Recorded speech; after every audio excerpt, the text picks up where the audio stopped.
नमस्कार, फाइटर समाचार में आपका स्वागत है। पेश आज 13 फरवरी शाम 7 बजे राजस्थान की खास खबरें। भारत और पाकिस्तान के बीच 15 फरवरी को कोलंबो में खेले जाने वाले आईसीसी टी20 विश्व कप के महामुकाबले के लिए मंच सज चुका है।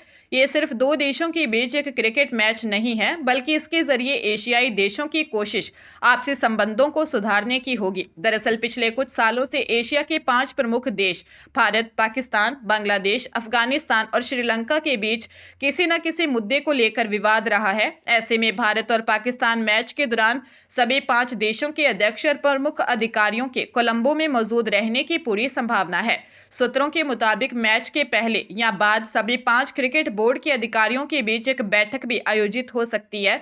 एशियाई क्रिकेट के इन 5 प्रमुख देशों के बीच आपसी सहयोग और विश्वास बढ़ाने की पहल अंतर्राष्ट्रीय क्रिकेट काउंसिल ने की है। इसमें भी आईसीसी अध्यक्ष जय शाह की अहम भूमिका रही है। राजस्थान हाईकोर्ट ने चतुर्थ श्रेणी कर्मचारी सीधी भर्ती 2024 परीक्षा में एक प्रश्न के गलत मूल्यांकन और उत्तर कुंजी में त्रुटि के मामले में राजस्थान कर्मचारी चयन बोर्ड व प्रशासनिक सुधार विभाग के प्रमुख सचिव से जवाब मांगा है। जस्टिस आनंद शर्मा ने यह निर्देश भूरा की याचिका पर दिए। अधिवक्ता अभिषेक देवंदा और विक्रम बघेल ने बताया कि सितंबर 2025 को परीक्षा के बाद जारी प्रारंभिक उत्तर कुंजी पर अभ्यर्थियों ने आपत्तियां मांगी थी। याचिकाकर्ता ने समय पर आपत्ति दर्ज कर एक से अधिक सही विकल्प होने की बात कही। अदालत ने संबंधित पक्षों को जवाब प्रस्तुत करने के निर्देश दिए हैं। जयपुर की बनी पार्क पुलिस ने व्यापारियों से करीब 26 करोड़ रुपए की ठगी करने वाले एक शातिर अंतर्राज्यीय गिरोह का भंडाफोड़ कर गिरोह के 2 इनामी बदमाशों विनय पौधार और विकास पौधार को पश्चिम बंगाल के सिलीगुड़ी से गिरफ्तार किया है।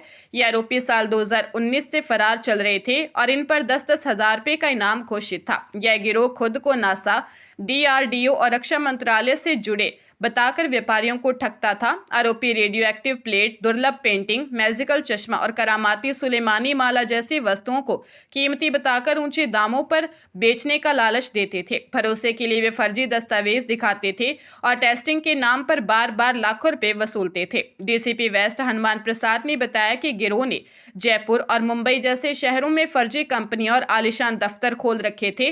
पुलिस मामले में 12 से अधिक आरोपियों को गिरफ्तार कर चुकी है। राजस्थान स्वास्थ्य विज्ञान विश्वविद्यालय ने परीक्षा प्रणाली को पारदर्शी और सुरक्षित बनाने के लिए बड़ा कदम उठाया है। विश्वविद्यालय से संबद्ध मेडिकल, डेंटल, नर्सिंग और फार्मेसी जैसे पाठ्यक्रमों के करीब 2 लाख छात्रों के लिए अब उत्तर पुस्तिकाओं में लॉकिंग सिस्टम अनिवार्य कर दिया गया है। कुलपति डॉक्टर प्रमोद यावले के अनुसार नए नियम के तहत यदि परीक्षा के दौरान उत्तर पुस्तिका का कोई भी पृष्ठ या अंत का हिस्सा खाली बचता है तो उस पर क्रॉस का निशान लगाना होगा। इस व्यवस्था का मुख्य उद्देश्य परीक्षा के बाद खाली पन्नों पर किसी भी प्रकार के अतिरिक्त लेखन या फर्जीवाड़े की गुंजाइश को खत्म करना है। अक्सर देखा गया है कि विद्यार्थी पन्ने खाली छोड़ देते हैं, जिससे मूल्यांकन के समय गड़बड़ी की आशंका रहती है। विश्वविद्यालय ने सभी परीक्षा केंद्र अधीक्षकों को इन निर्देशों का सख्ती से पालन करने के आदेश दिए हैं ताकि परीक्षा की विश्वसनीयता बनी रहे।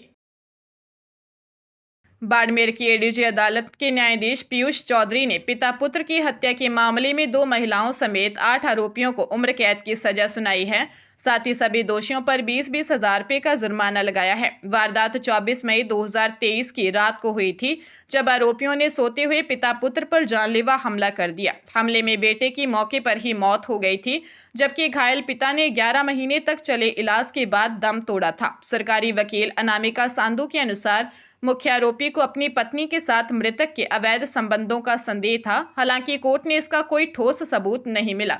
पुलिस जांच में सामने आया कि घर की एक महिला ने ही आरोपियों को आधी रात को वारदात के लिए बुलाया था। अभियोजन पक्ष ने न्याय के लिए 33 गवाह और 147 दस्तावेजी सबूत पेश किए। पंजाब की खन्ना पुलिस ने एसएसपी डॉक्टर दर्पण आलूवालिया के नेतृत्व में बड़ी कार्रवाई करते हुए जीटीबी मार्केट के 10 अवैध इमिग्रेशन सेंटरों पर एक साथ छापेमारी की। इस दौरान पुलिस ने 30 passport, 34 computer laptop, 15 ATM card और 175 चेकबुक बरामद की है। जांच में सामने आया कि ये सेंटर बिना वैध लाइसेंस के चल रहे थे और युवाओं को झांसा देकर उनसे धोखाधड़ी कर रहे थे। पुलिस को गुप्त सूचना मिली थी कि इन केंद्रों के संचालक गैंगस्टरों के साथ मिलकर फर्जी पासपोर्ट बनवाने और अवैध तरीके से विदेश भेजने का काम कर रहे थे। छापेमारी के दौरान कई ऐसे पीड़ित भी सामने आए जिनसे लाखों रुपए ठगे जा चुके थे।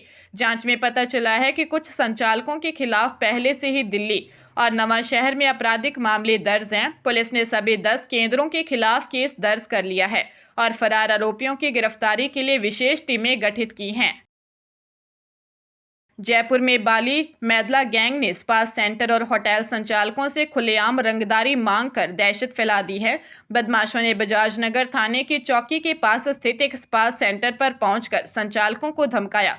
सूचना मिलने पर जब चेतक पुलिस मौके पर पहुंची तो आरोपी हरियाणा नंबर की बोलेरो में सवार होकर करीब 100 किलोमीटर प्रति घंटे की रफ्तार से संकरी गलियों में भागने लगे। पुलिस ने पीछा किया लेकिन बदमाश अर्जुन नगर रेलवे लाइन के पास गाड़ी छोड़कर अंधेरे और नाले का फायदा उठाकर फरार हो गए। पुलिस ने बोलेरो जब्त कर ली है जिसमें आरव चौधरी, टीटी चौधरी और अंकित यदुवंशी उर्फ बाली के मौजूद होने की सूचना है। यह गैंग मालवीय नगर और लाल कोठी जैसे इलाकों में भी सक्रिय है।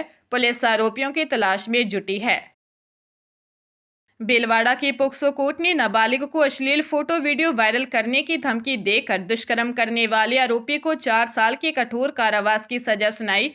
विशिष्ट न्यायाधीश बालकृष्ण मिश्र ने दोषी पर 20,000 रुपये का अर्थदंड भी लगाया है।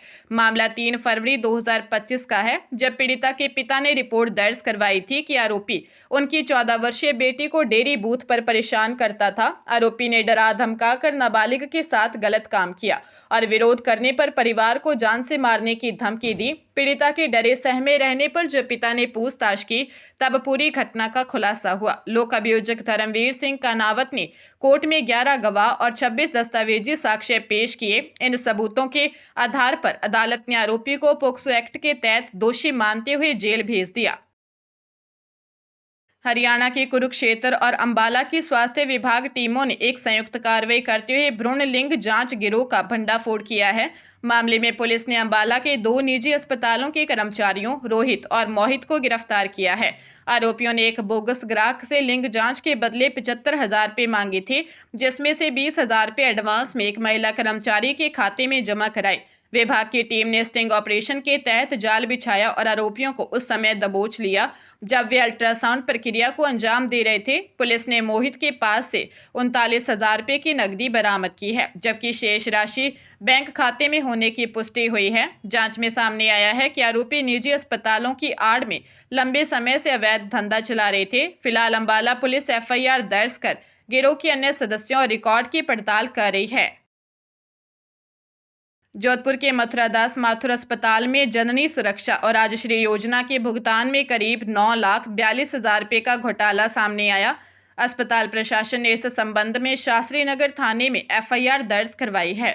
जांच में सामने आया कि वर्ष 2015 से 2025 के बीच सॉफ्टवेयर के माध्यम से किए गए DBT भुगतान में गंभीर अनियमितताएं हुई हैं। अस्पताल अधीक्षक डॉक्टर विकास राज पुरोहित के अनुसार जांच में data entry operator Anil Bishnoi का नाम सामने आया है। आशंका है कि भुगतान सत्यापन करने वाले अन्य कार्मिकों की मिलीभगत से गबन की यह राशि और अधिक हो सकती है।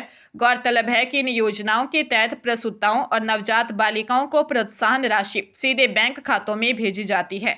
राज्य स्तर पर हुई समीक्षा के बाद इस धोखाधड़ी का खुलासा हुआ, जिसके बाद अब पुलिस और विभाग इस पूरे नेटवर्क की गहराई से जांच कर रही है। बीकानेर के लोणकरनसर में करीब 6.5 साल पुराने बहुचर्चित जैसा फांटा हत्याकांड में अदालत ने मुख्य आरोपी मदन सिंह को आजीवन कारावास की सजा सुनाई है। न्यायाधीश रेणु सिंगला ने 2 अन्य सह अभियुक्तों प्रेम कुमार और गिरधारी सिंह को हत्या का आरोप में बरी कर दिया, लेकिन उन्हें मारपीट और रास्ता रोकने के जुर्म में 1-1 वर्ष कारावास की सजा दी है। घटना 3 अक्टूबर 2019 की है, जब मृतक लक्ष्मण राम को उधार के 4 लाख रुपए लौटाने के बहाने जैसा फांटा बुलाया। वहां मारपीट के बाद मदन सिंह ने बोलेरो कैंपर से टक्कर मारकर उनकी हत्या कर दी। बचाव पक्ष ने इसे सड़क दुर्घटना बताने का प्रयास किया, लेकिन कोर्ट ने चश्मदीद गवाहों और चिकित्सकीय साक्ष्यों के आधार पर इसे जानबूझकर की गई हत्या माना। मदन सिंह पर आजीवन कारावास के साथ 71,500 रुपये का जुर्माना भी लगाया है।